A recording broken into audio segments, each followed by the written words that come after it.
Bonjour, je m'appelle Vivien Durizotti, j'ai 42 ans, je suis designer associé et directeur artistique au sein du studio Frisch Durizotti.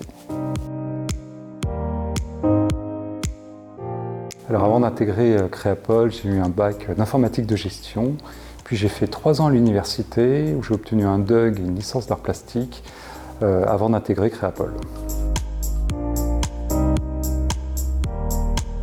Après mes études théoriques à l'université, j'ai voulu une école axée sur les métiers artistiques. Donc j'ai fait une recherche auprès de toutes les écoles, j'ai reçu un certain nombre de brochures et c'est celle de Créapol qui m'a le plus interpellé, tout particulièrement le département produit qui allie à la fois le dessin et la conception. Donc voilà, je me suis lancé dans cette aventure. Alors, je me souviens très bien du rythme de travail à Créapol. Comme tous les étudiants, beaucoup de travail à la maison, beaucoup de nuits blanches et des cours qui alliaient à la fois des cours pratiques et des cours théoriques, donc un peu le mélange des deux. Voilà, des années intenses, effectivement. Alors, au sein de Créapol, les cours étaient mélangés entre la théorie. Ce qui est très important pour bien appréhender le métier de designer, c'est de comprendre la méthodologie. La méthodologie est extrêmement importante. Et en parallèle, il fallait apprendre tous les outils de la conception et de la création, que ce soit des outils manuels, comme la maquette, et aussi des outils de dessin, des outils numériques. Donc voilà, c'était un apprentissage long et complexe, parce qu'il faut appréhender ces deux aspects de manière en parallèle. Donc voilà. Alors oui, j'en ai fait plusieurs. Alors j'ai fait un premier stage avec Stéphane Barret, qui était notre prof de maquette à l'époque. Donc j'ai passé une semaine chez lui en maquette. Et ensuite j'ai fait un stage au studio qui s'appelait Frisch Associé à l'époque. Voilà.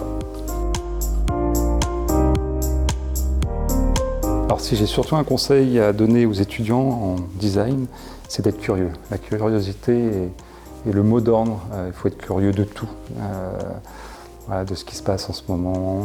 Voilà, le métier de designer, c'est vraiment un métier où il faut synthétiser les choses et pour pouvoir les synthétiser, il faut essayer d'appréhender le maximum de choses. Donc la curiosité, curiosité, curiosité.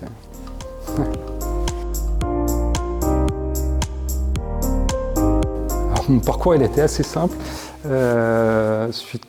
Pendant mes études, j'ai fait mon stage au studio Frisch Associé et en fait, je ne suis jamais reparti. Tout simplement. Donc j'ai commencé en tant que designer, apprenti, et je suis devenu quelques années après associé. Et voilà, donc j'ai un parcours assez linéaire. Donc aujourd'hui, le studio Frisch Durizotti est situé en bord de Seine, à Conflans-Sainte-Honorine. Nous sommes une équipe de 7 designers. Dont 3 associés, Antoine Frisch, le fondateur, moi-même qui l'ai rejoint il y a une quinzaine d'années, et Thierry Cos qui nous a rejoint un peu plus tard. Donc on a la particularité au studio d'avoir des espaces dédiés, donc on a un espace de créativité à l'étage et d'études, et un espace atelier prototypage, maquettage. Donc, ce qui nous permet en fait de passer très rapidement de l'étude à la maquette. On aime faire, on aime la matière aujourd'hui, on a une matériothèque dédiée aussi pour la réalisation de tous ces protos. Et c'est une de nos particularités, c'est de notre très bonne connaissance des process et des process matières et process industriels. Alors, au studio, on a plusieurs approches. À la fois, on répond aux projets clients, donc à partir d'un cahier des charges. Et on a aussi ce qu'on appelle ici des expressions libres. C'est qu'à certains moments, le studio a besoin de respiration. Et ces respirations, ce sont des projets.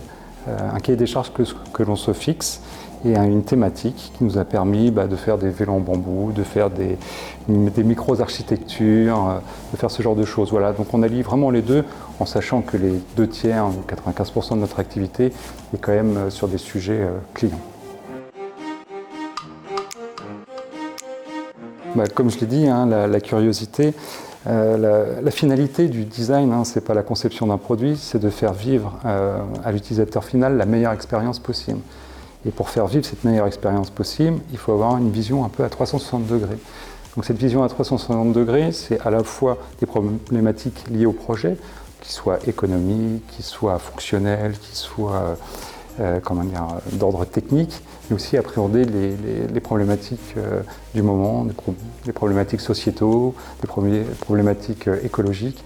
Donc voilà, il faut vraiment appréhender tout ça pour, in fine, imaginer un ou plusieurs scénarios pour une expérience la plus positive possible.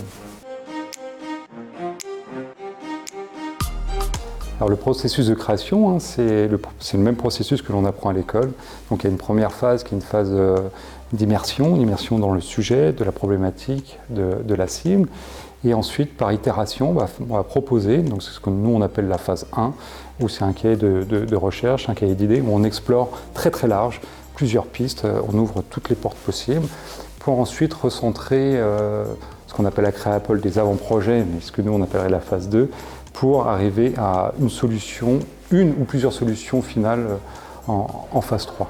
Donc pour ça, on peut passer aussi par des phases de maquettage, de prototypage, ça dépend à peu près des sujets et des problématiques. Et pour la réalisation d'un projet, c'est très variable en fait, tout dépend du sujet. Alors nous, en conception pure au sein du studio, il faut compter à peu près 4 à 6 mois, et ensuite le temps de développement du projet, suivant la complexité du projet, ça peut aller d'un an jusqu'à plusieurs années. Voilà, on a des sujets comme le renouveau du RER, ça nous a pris quasiment 5 ans de travail, donc ça dépend vraiment du sujet et de sa complexité.